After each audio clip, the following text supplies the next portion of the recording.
is Matt Connarton, and of course, with me, my partner in crime in this venture, Todd Ayer. Hello, Todd. Hey, how are you? Good, good. How are things? How's it hanging? Left, very left. Do you have a window open? I'm hearing I do. wind. Why is it too? There we go. Yeah. Oh, perfect. Thank you. Thank you. All of a sudden, it was Yep. getting. It sounded windy. It is a nice. It's a Oh. beautiful day out. We finally have some actual spring weather. Hopefully, it lasts more than a couple days, but it probably won't. And next thing you know, it'll be 30 degrees again. It's been a very cold April here in New England. It's been very very strange, and my allergies have been terrible. I don't know. Do you have allergies? Do you suffer from that at all? Yeah, yeah. So you know the pain. Yeah, the magnolias are blooming. Everything is blooming. But it is great to speak with you today. The date, of course, April 26th, I think, 2026, on this Sunday afternoon. And well, something pretty noteworthy happened last night. Yep. I guess another assassination attempt on our president, which of course not my president, your president. I mean, the president, a president.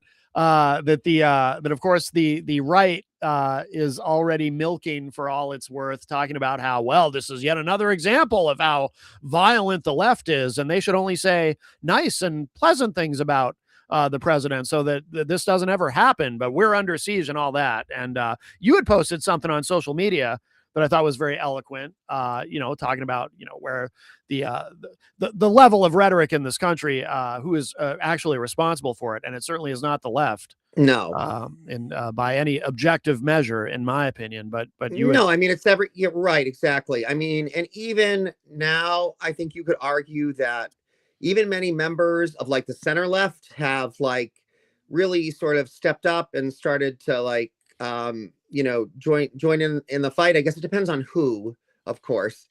But yeah, I mean, I think, listen, I mean, again, this is like Charlie Kirk 2.0, you know what I mean? Like, I mean, in a sense that like this man spends his entire life doing nothing but, hold on a second. What is this? I don't know. Anyway, spends their entire life, doing nothing but, just like stirring the pot, as they say. All they consistently do, it's all about violence and persecution and polarization and needless wars. And I mean, there's literally nothing non-violent this person does. And listen, if you look at the history of any of these dictators, wannabe dictators, fascists, whatever it is, they usually have several attempts on their life. So there's a few stories, I think, here. Number one, play the benefit of the doubt. Okay, so this happened. Well, are we shocked? No. I mean, because like this guy is like, the whole administration is like Charlie Kirk on steroids. Like they don't only speak violence, but they do violence. So people that are desperate, people that have nothing else to, and they feel like they're pushed up against a corner, that's what they know, and if they really believe that their life is in jeopardy or whatever, it's no wonder. Plus, he's also given a permission slip to violence. So, right. I mean, if a leader is like, let's say he is a leader, which I don't believe he is, but even if he is, like, people tend to follow their leaders. Well, guess what, Mr. Trump? They're doing it right now. They're following you. They're following your behaviors. They're behaving the same way you guys behave. You have masked agents on the street. They attack you at your speaking events. Like, this is tit for tat, my friend. This is the environment you created. So, you're not going to get any thoughts and prayers from me. And, is it something I'm going to necessarily go out and do? Absolutely not. But I don't have a right to tell other people, how they're going to process this stuff. And it certainly, to me, is suspect when all of a sudden, if this is so horrible, why are you now talking yet again at your press conference on your stupid ballroom? Like, right. I know. And then the third piece is, why does this always conveniently happen whenever he's trying to skirt some sort of issue or some sort of, problem? I mean, they're losing right now. And so they're losing. So what? Well, how do you handle loss? You create chaos. So like, I just find it, and I also find it very interesting, unless maybe they were hired by him because he only hires the best people, how they keep missing. The most incompetent assassins I've ever met. And why are they all after Trump? Why is it only incompetent assassins that go after Trump? Well, just to kind of build on what you were saying, about violence and violent rhetoric. My standard position is I will not be lectured by members of the party of January 6th. Right. I will not be lectured by people who think it's perfectly acceptable if you lose an election and you're sad about it, that it's okay to go and attempt to violently seize the Capitol. I Right. will not be lectured by those people Nope. about violence, so they can STF you with that. Right. That's my position, and I think most of us on our side, on the rational side of things, would agree with that. I mean, but what do you think? Do you think this was? I almost, I don't want to. I feel like conspiracy I don't like theories to are, feed are into such a yeah, I don't like to feed to conspiracy theories, but I just find it yeah. so, like, to me, and I think maybe there's some truth to the fact that, like, okay, so if you get a hotel room, you're not maybe vetted as well as you should have been vetted, but then again, then that's in itself a problem. Because listen, Hmm. just last night I was at a speaking engagement with Hillary Clinton, and let me tell you, we could get a lot less closer to her than people seem to be able to get close to Trump. And this man is supposed to be, like, allegedly the sitting president. So, like, Right. what, you know, and I can't even get near a retired presidential person, Right. like, I mean, if they don't want me to. So, like, Right. who are these? So maybe, who knows? Maybe it's an inside job. Like, I don't want to start this, but, like, I don't know. It wouldn't shock me. Maybe there are people inside Secret Service that don't really care anymore and don't really like him, and maybe they allowed it to happen. Who knows? I don't know. Right. The point is that the my other really concern is that I don't want, and this is where I'm agitated with the legacy media. Fine, I get it. It's your job to say that this shouldn't happen and no political violence and so on and so forth. But also, like, why don't you have enough guts to call out the environment that created this? Why don't you have enough Hmm. guts? Like, why, do you feel that obligated to, like, give him your thoughts and prayers? Like, stuff your thoughts and prayers. I don't care if you're, like, legacy media. Like, get some Yeah. guts. Um. Yeah. I agree with all of that. I don't know. Do we really know much about the guy? I mean, I know there's a picture of him on the ground, shirtless, and the other thing too is the The other thing weird. is they missed him.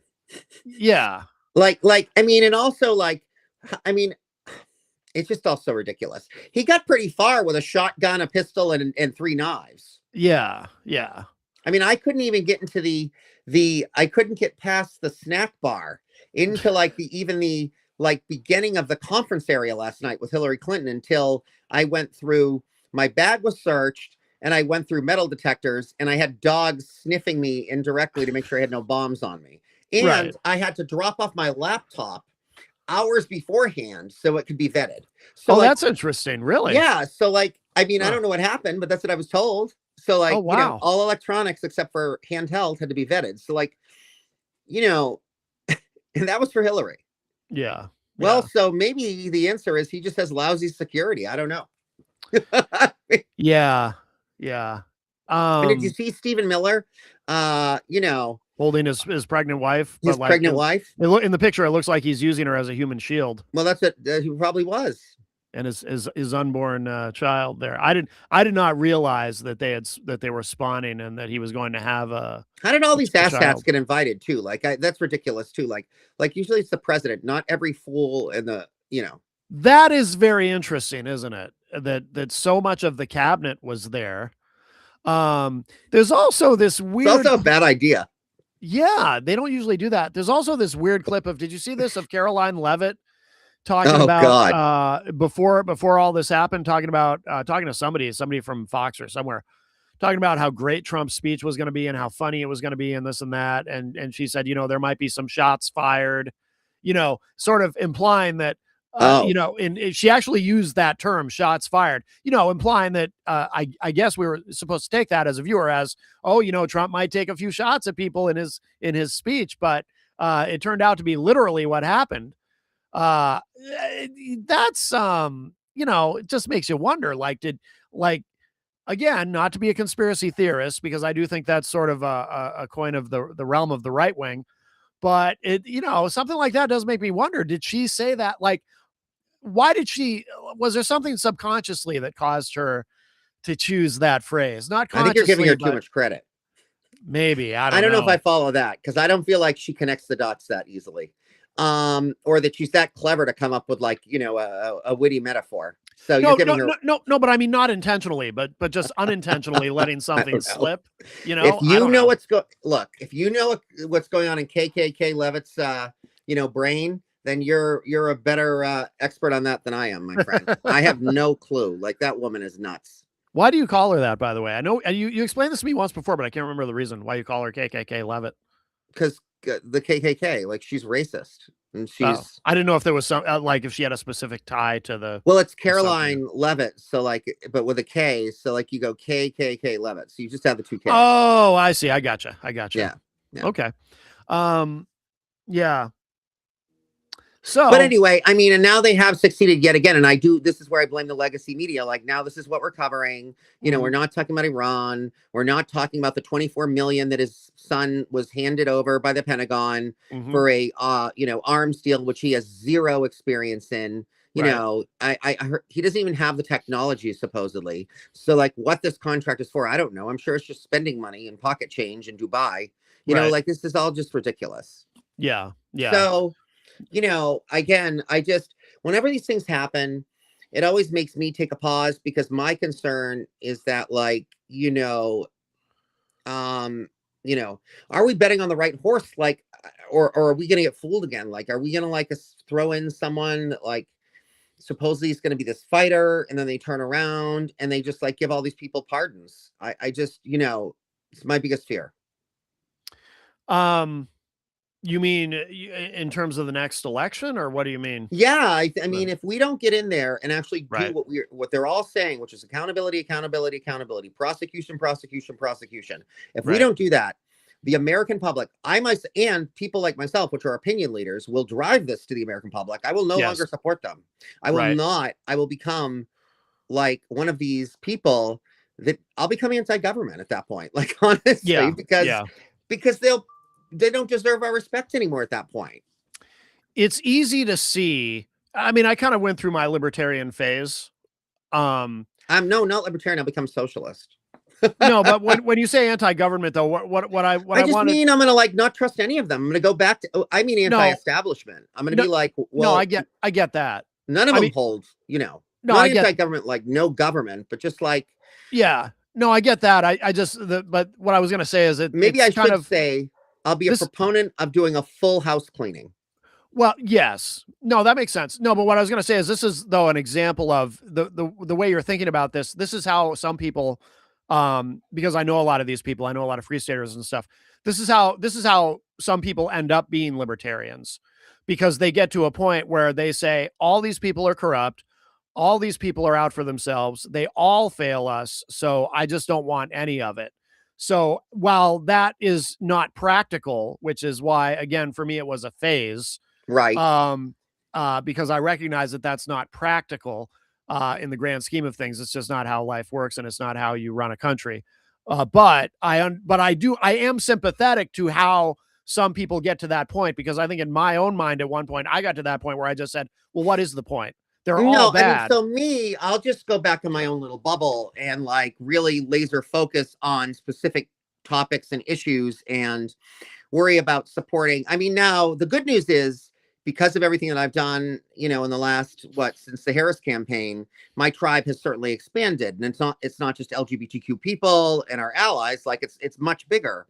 But I will definitely get to the point where like if people that I'm supposedly negotiating with and compromising with, choose to use that as just like sort of like a way to get in power and then turn around and don't do anything we ask Right. and make any compromises on the other end, because that's not a compromise. If you just like Uh-oh, you froze up. Todd has frozen, my friends. I don't know if he can hear me or not. I'm going to message him and just tell him you froze up. Yeah, we have I will edit this on the up. Oh, here we go. I think he's back. Add to stream. Yeah, they're already Hey, censoring me. No, I'm hey, joking. hey, Todd. Hi. No, but no, what I'm saying is like it's just a matter of the whole fool me once, shame on you, fool me twice, shame on me. Like I'm just not gonna like I don't know. Politics just won't be my lane anymore. I'll just go back into like just pure activism and like use every politician as sort of like a game of chess and a pawn in what I want and not really worry about what they want unless it gets me what I want.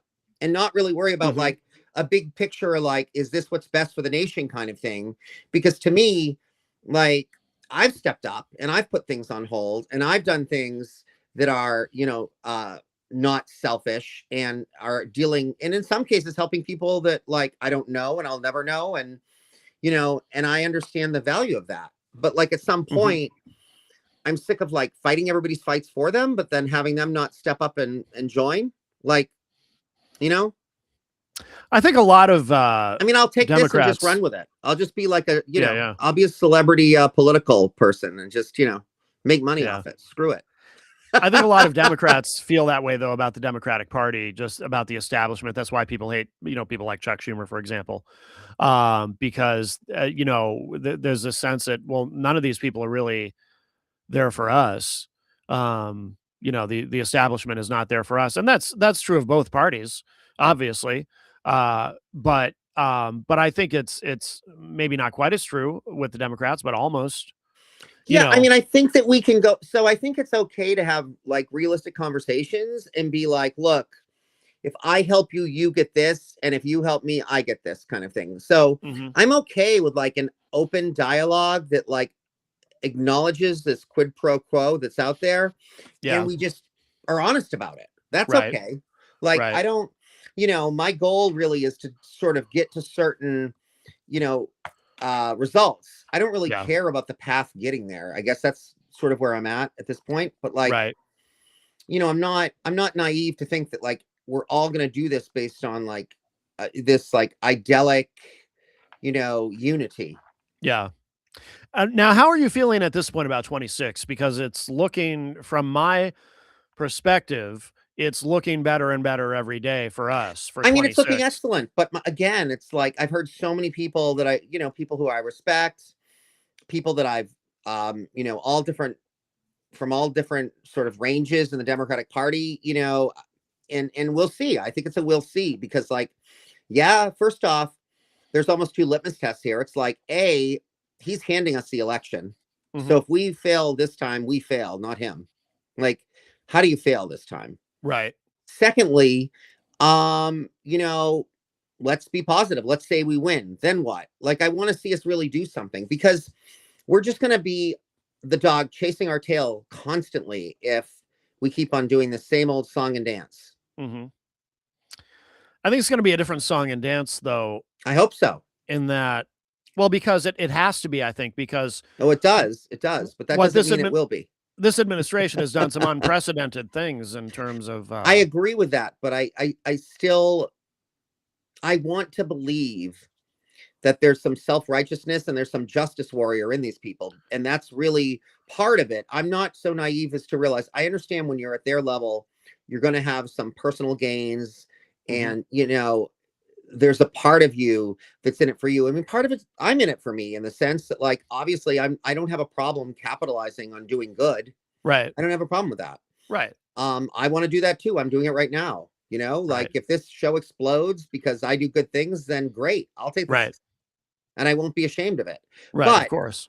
there should be some authenticity too. And there should be like the acknowledgement that we're not an island and that like we have to I mean, you can even make the argument that like when we lift other people up, we lift ourselves up if that's what you need to do. I don't need to Mhm. do that, but if that's what people need to do, then great. But Yeah, we still have to get there. right, right.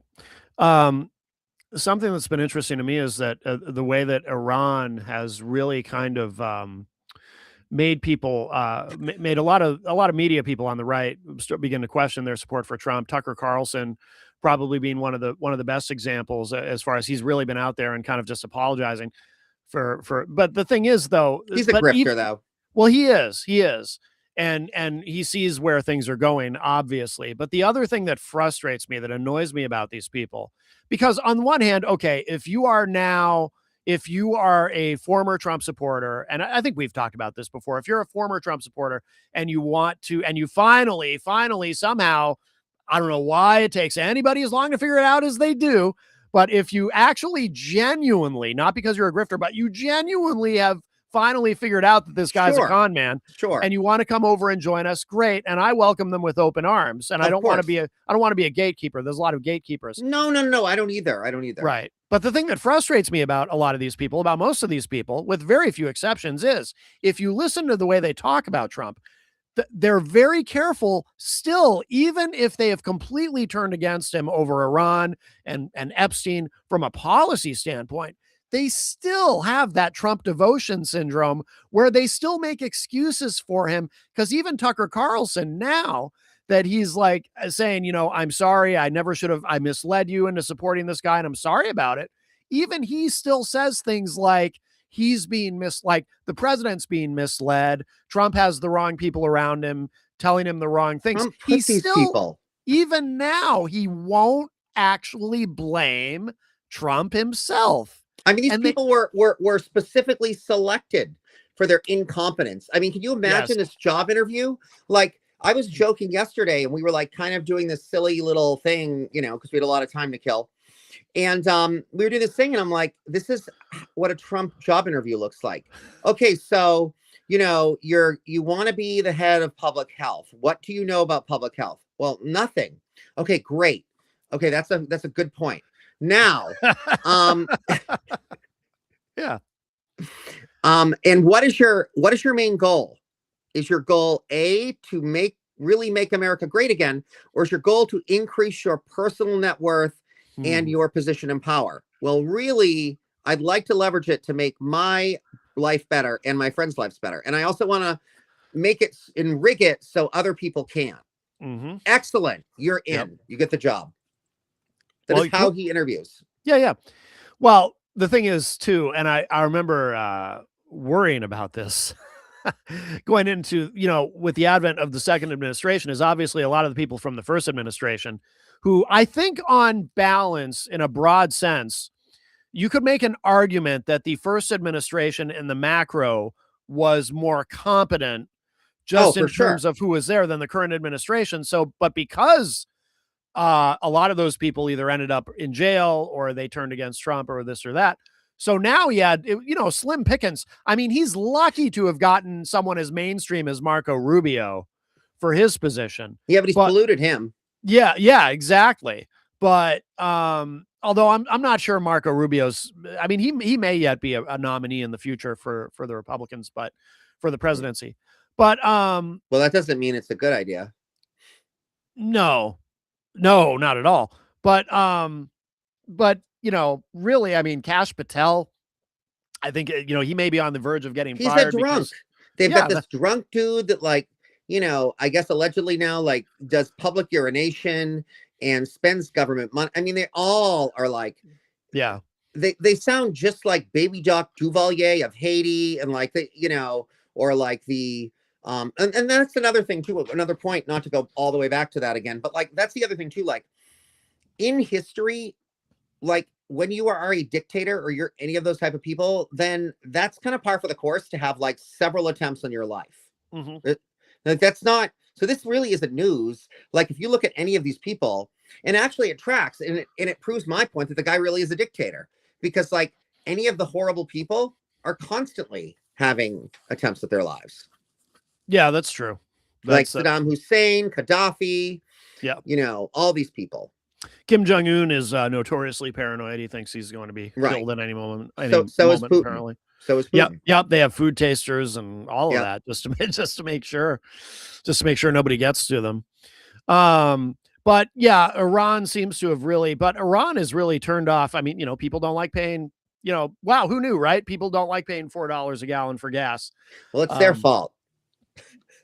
They put this asshat in.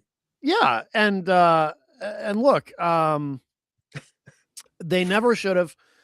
So I mean, and I've said this about Trump before. A lot of times he's the guy who lights the building on fire and then pats himself on the back for calling the fire department. I love that. This was all avoidable with Iran. They tore up the Iran nuclear agreement because Trump's policy going into the first term could be summed up as Obama bad. We must undo everything he did. Well, now it's So, Biden bad still. I don't know. Has he got enough? I don't know. I can't. yeah. It's just, whoever, because nothing is ever Trump's fault. So it's all, so they had to tear up the nuclear deal, which was not perfect, but that's No. a deal usually isn't. Usually both sides get something out of it, right? So That's why it's called a compromise. Right. So they tear up the deal. Trump says we're going to have a better deal. They never even pursued a better deal. And now we have this mess. And now well, not to mention gas. So Hillary said, and I mean, that poor woman, she really was like, I'm sorry. I am going to always be, I'll go to my grave as Team Hillary. I don't care. And I love her. Yeah. But like, the thing is, like she said, how come every single person who ever sat down and whoever sat down, I was sorry, just reading the notes. Whoever sat down and like was briefed in the Situation Room on like what it would look like if we went to war with Iran and like all of this, and like who has even the slightest like iota of information about diplomacy in the Middle East. The very first thing she said they talk about and they practice for is what happens if we go after Iran and they take the Strait of Hormuz. Right. She said, this is like Middle Eastern negotiations 101. She's like, Trump is the only person, and I put that on my Facebook too. She's like, he is the only person that's ever been in the position as president, only person that's ever had, this kind of security clearance or anything. She implied like, if you're an entry level staffer at the State Department, you would know this. I mean, it's just like common sense. Right. I did see something about they tried to tell him. But her point is, why do they have to even tell him? Like, this is so freaking obvious. He should know.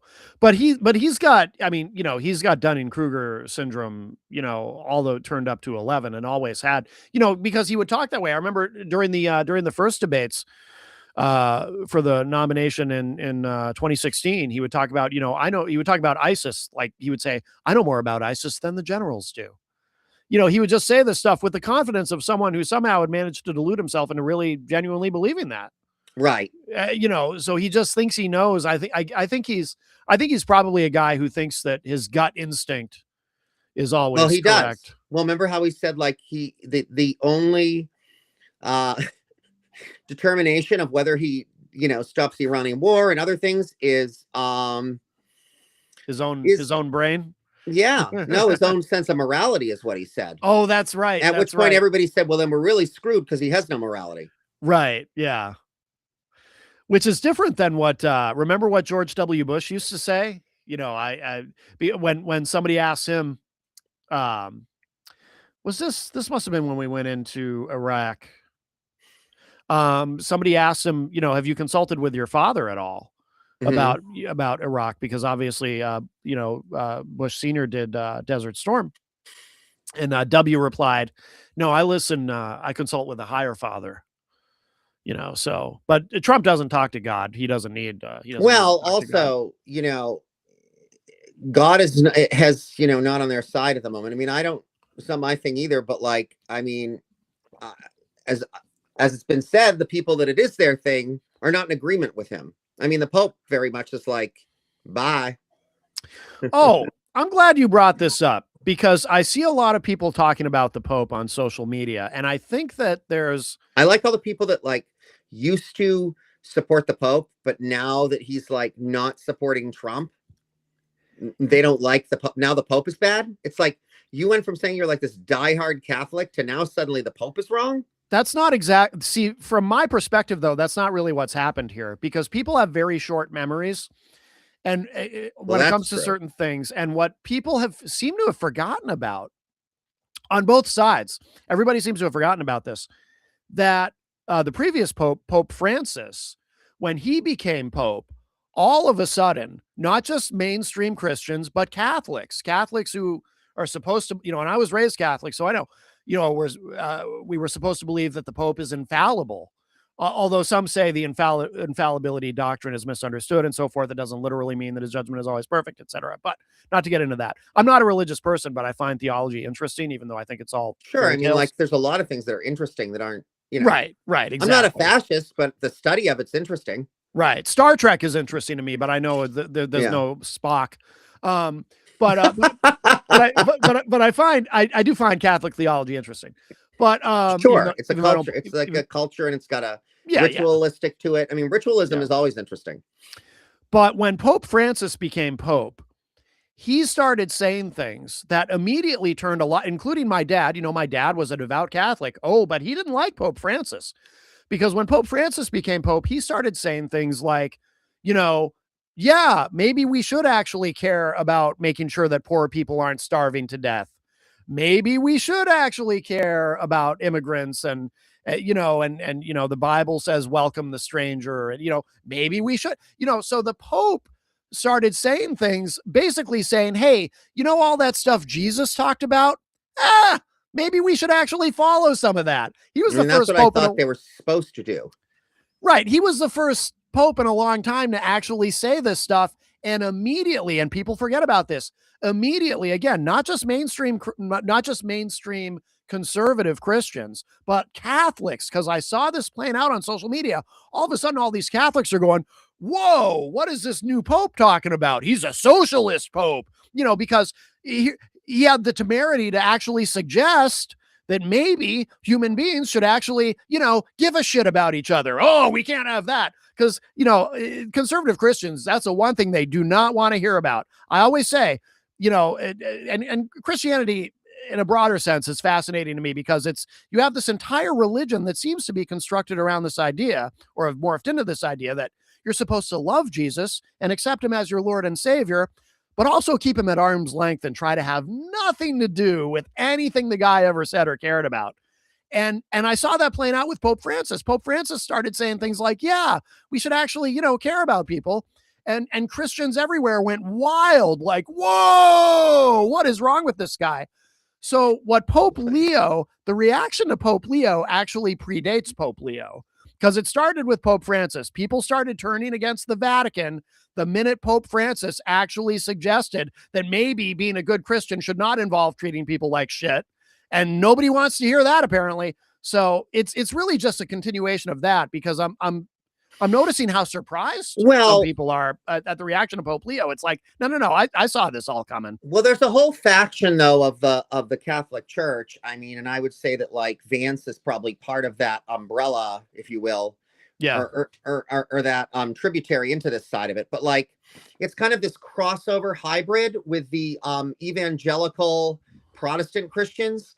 And because that's all about pomp and circumstance too. That's a big dog and pony show. Yeah. And so and those guys are about as godless as God can be. I mean, I've never, talk about it. They're a bunch of grifters, and they're the Christian mafia. The prosperity gospel people. Yeah.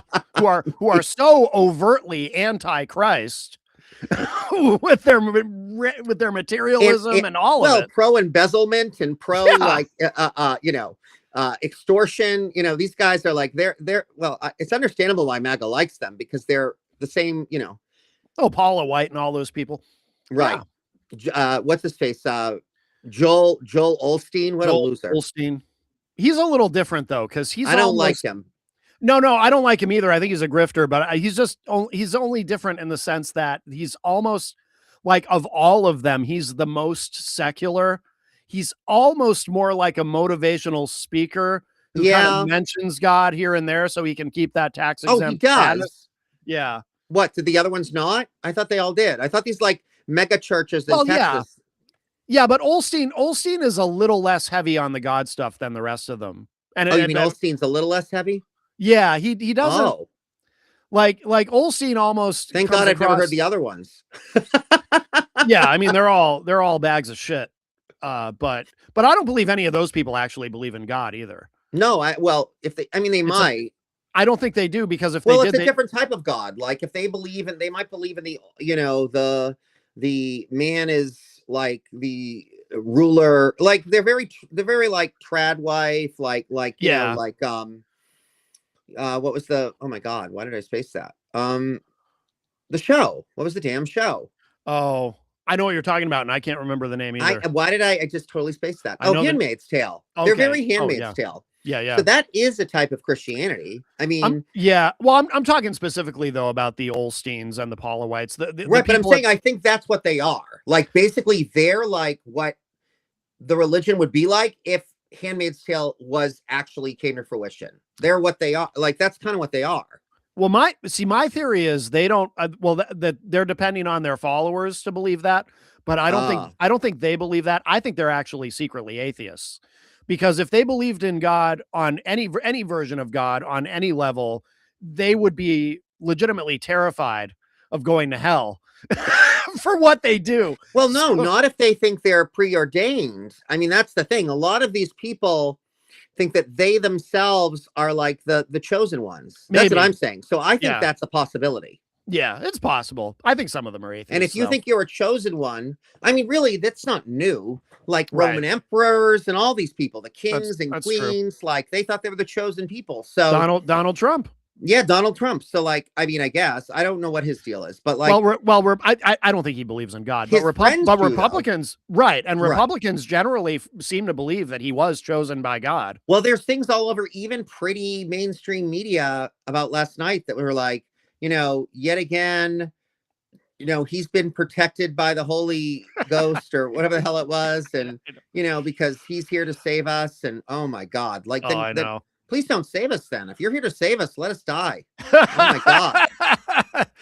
Yeah, if we need him to save us, we're not worth saving. I mean, I'm done. No, I just would rather death over that. Right. I'll take my chances. Right. Yeah. It's so sad. I just, it is. And that's what's, and I'm, the only thing is, I guess I have to like, I have to take like sort of an assessment and inventory and kind of say to myself, like, who are the changeables and who aren't the changeables? Mm-hmm. And ironically, I've kind of switched my tone a little bit. I think that the ones we can probably grab are like, I think some of these sheep we can actually probably grab. I mean, I think the problem is we're going to have to admit that we're not going to unsheep them. We're just going to turn them into more leftist sheep. Right. But I mean, but not even in a bad way. I think we can still do it with morality. Like, so if we go into these places and we just help them and we treat them almost like, they just don't know any better, which I know sounds elitist, but I'm sorry, the behavior would appear that there's something going on here, right? Right. They don't know any better. Yeah. Right. Because they haven't had a chance to. So I think we have to fix their problems first and then worry about expanding their brains and expanding their morality and stuff, because then they'll have, like, hopefully the goal should be, once we've sort of like met that, I always go back to Maslow. Once we've met rung number one, self-preservation existence kind of thing, then like, hopefully you hope a good portion of them will have an epiphany and be like, wow, now that I don't have to worry about the basics, I now have time to sit and think about what it really means to be human.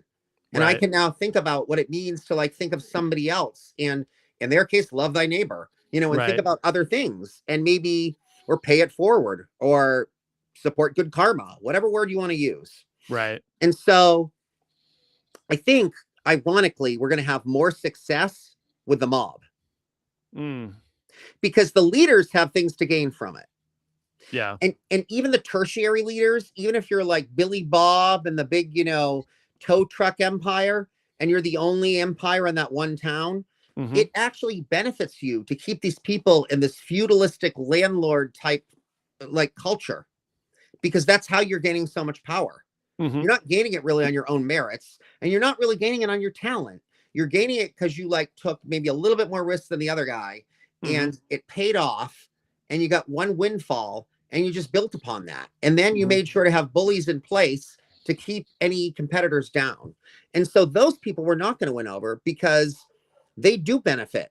The brown shirts, the true brown shirts, the true thugs, the true bullies benefit from a Trump. because some of them get a little bit more of the pie. Right. I mean, if you're willing to beat your neighbor to a bloody pulp, then they might give you a better house. You know what I mean? And like, that's how the system works. So we need to get the people that they're scaring into submission, because I feel like they can be unscared. Okay. It's not a term, but oh, sorry. Yeah, you got to speak more, Matt.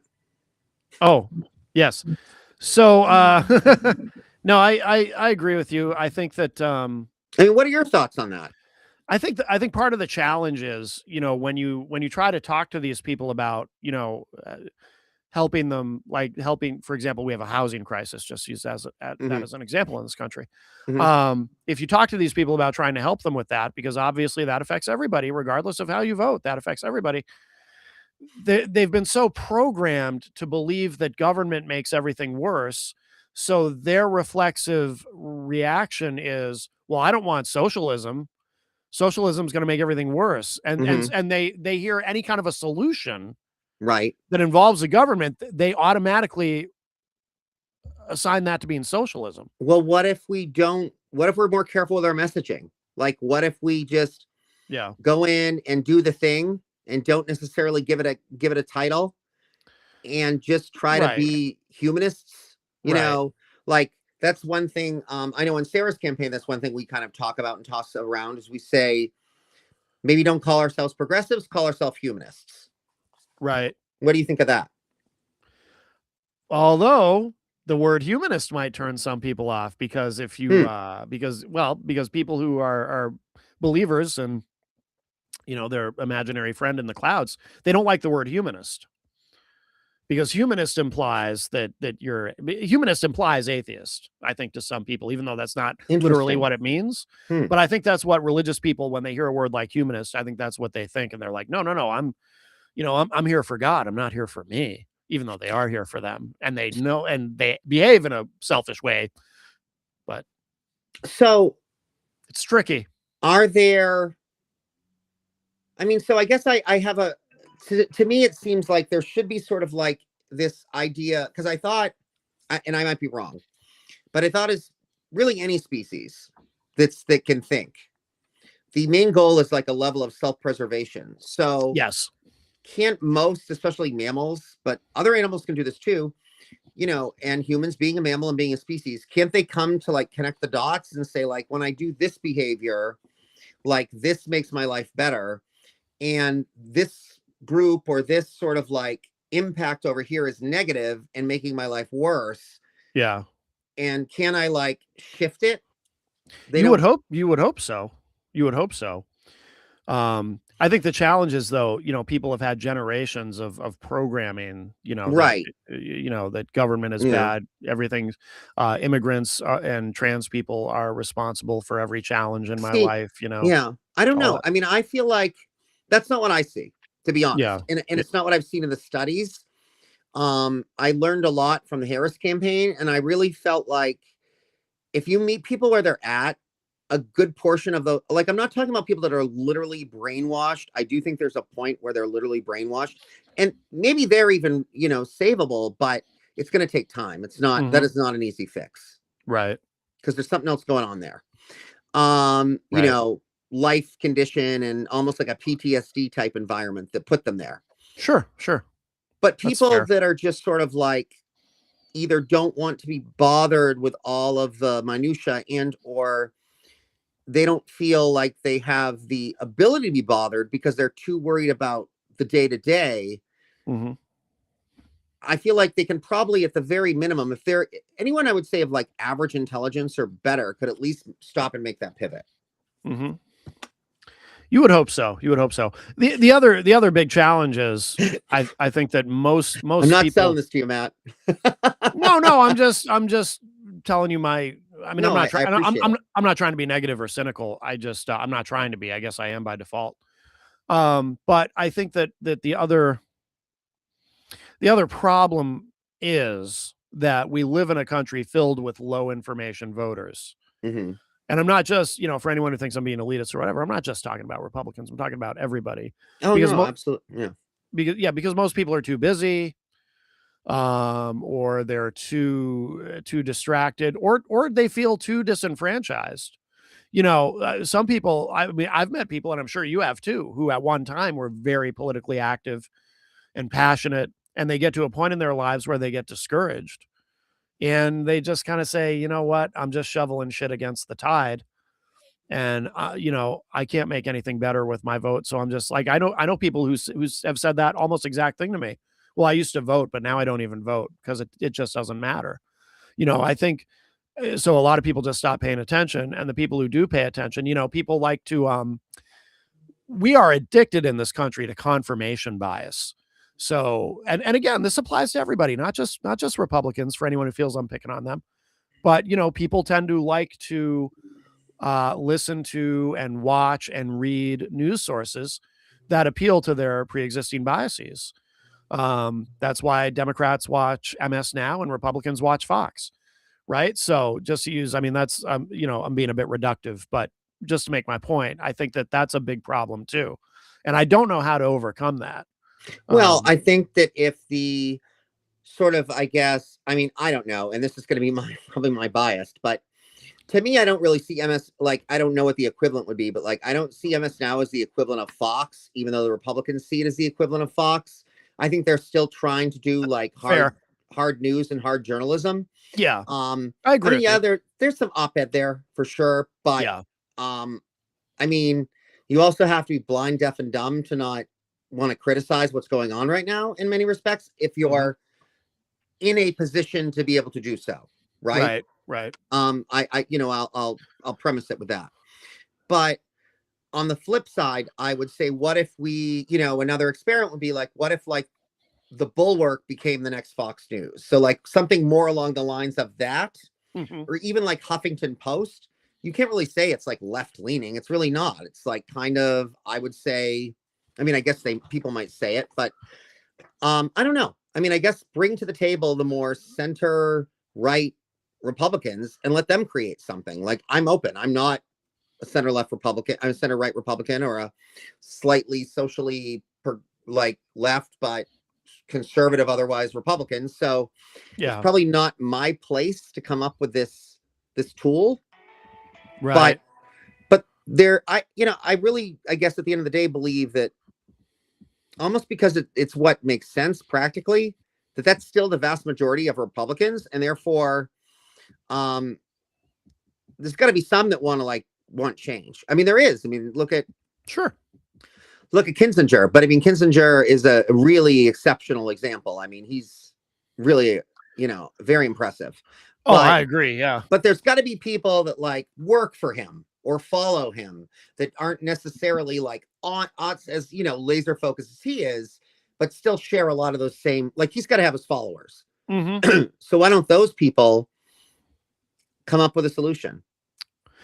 You know what part of the issue I think too happens, and sometimes we kind of eat our own, I guess. If you look at the online left-wing media sphere, when you or if you look at cable news as well, when you start to bring in people who are center right, if you're a left-leaning or a media property that appeals to left-leaning people, when you start bringing in, because I've seen this happen a lot, when you start bringing in maybe some center right people, there's this revolt that happens, like, oh, what are they trying to be Fox News now? Which isn't fair. Well, that's not good either. So yes. So I think that and this is another thing we talk about, and this is, I mean, ironically, and it probably will shock many people, and as our listeners, that know me expand, they'll probably say, oh, wow, but they will know this if you think about it.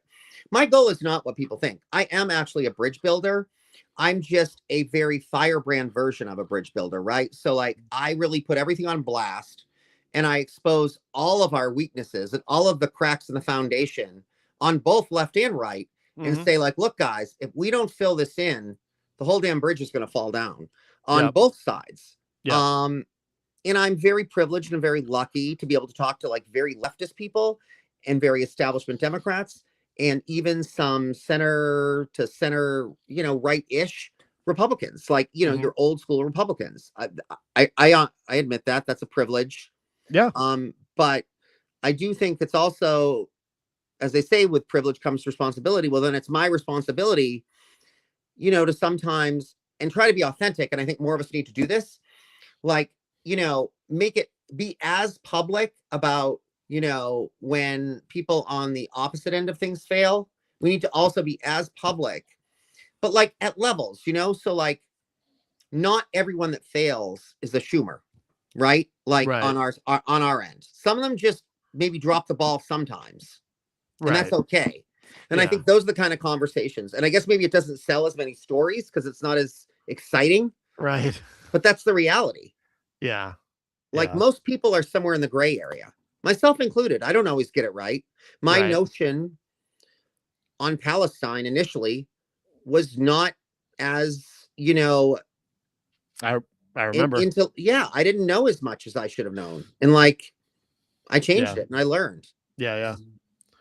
Yeah. I remember getting some text messages from you that, yeah, I know what you're talking about. Yeah.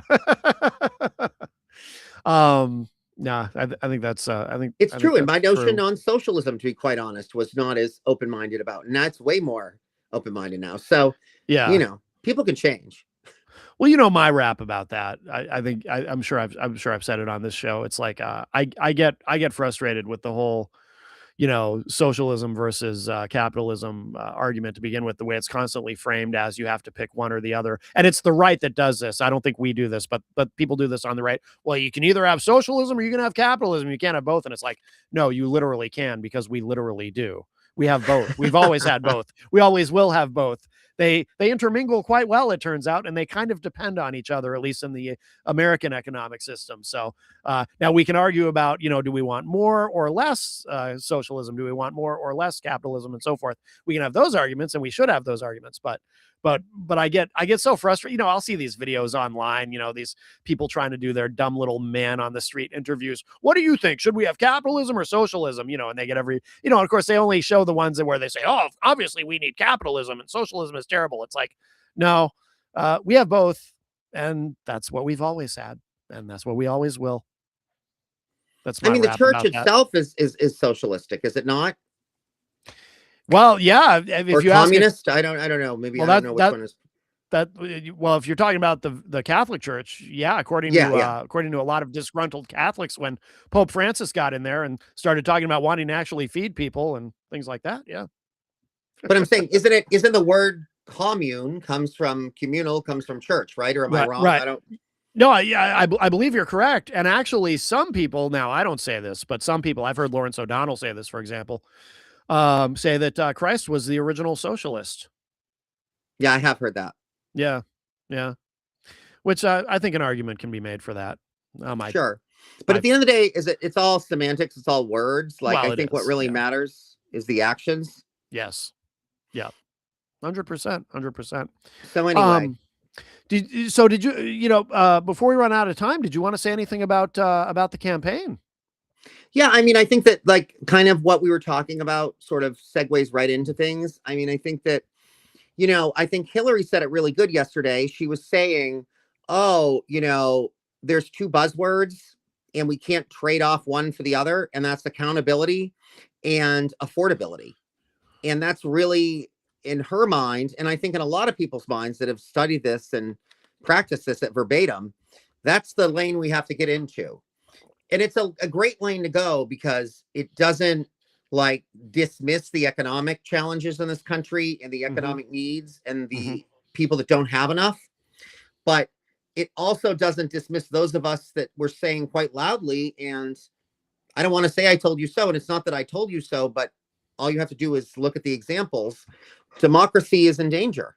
And so I think that we can say like two things at the same time can be true. Democracy can be in danger and we could still have a horrible affordability issue. Right. Right. Yeah, absolutely. Absolutely. Did you want, yeah. Go ahead. So the event was that last night you said? Yeah. So last night was it was the Shaheen McInerney dinner. Okay. I'm probably saying the second name wrong. I think I am. Shaheen, I got right. I know it's Shaheen. Well, yeah. I don't know. McCurdle. I don't know. McKelvey? Something like that. Oh, I'm not sure. I got to look it up now. Whoever established this. Sure. Yeah. But anyway, Yeah, it's very interesting. I think we're seeing people, but the tone has definitely changed. And so this is what I think is the beauty about, you McIntyre. know, McIntyre. Okay, that's much better than like, what I was saying. Yeah. Easier to say too. But yeah, I think that what I think, if anything else, what people on the left, they shouldn't feel discouraged, because whether they realize it or not, they're taking people that at one point were more establishment and more status quo and more, the vast majority of those people are now, I know Sarah's laughing at me, are now like moving Yeah. more towards like, I want to call it left, right, whatever, but they're moving, they're more open to change, they're more open to progress, they're more open to taking self-assessments and going, is this working? Not really. So what should we do here? Right. Instead of just the status quo. And I Right. think that that's kind of our job as whatever we want to call ourselves, leftist, progressive, socialist, whatever. So even though maybe like it won't become the like universal way of thinking, and we have to, I think, be honest with ourselves that if you're going to be a thought provoker, you're provoking because you're different and you're Mm-hmm. changing. So you're not going to get a national movement. You're always going to be the one to shake things up. Mm-hmm. But as Sarah says to me, she says, Todd, it's okay that you're a firebrand, but I'm going to keep you as a controlled burn. And I think that's, and I think Yeah. that's true. There's some truth to that. Yeah. Yeah. Absolutely. Absolutely. Did you want to plug the campaign website or anything? Or Yeah, I mean, just go to sarahc603.com. Look at all the things she's been doing. Sarah has really been out there in the trenches, working with her connections on the Republican Party, even people that are more right than Kinsinger, who I wouldn't even really call right anymore. not But anymore? like, No. no, I mean, but he's just a realist, I'd call him. But anyway, Yeah. Yeah. but some of the people that are on the right, and trying to get them to at least sit down and look at like, look, this is why MAGA's not even going to work. It's not even going to work for you. And this is why it's dangerous. It's why it's dangerous for the country. It's dangerous for your agendas.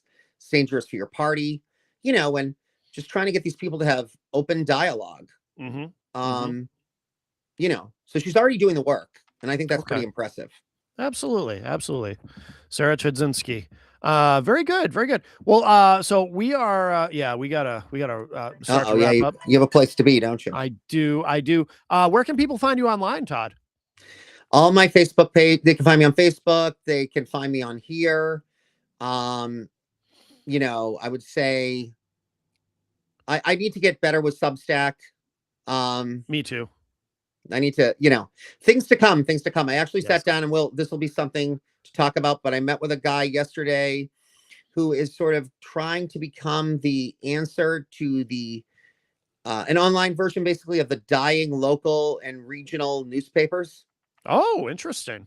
So he's himself is a photojournalist. Okay.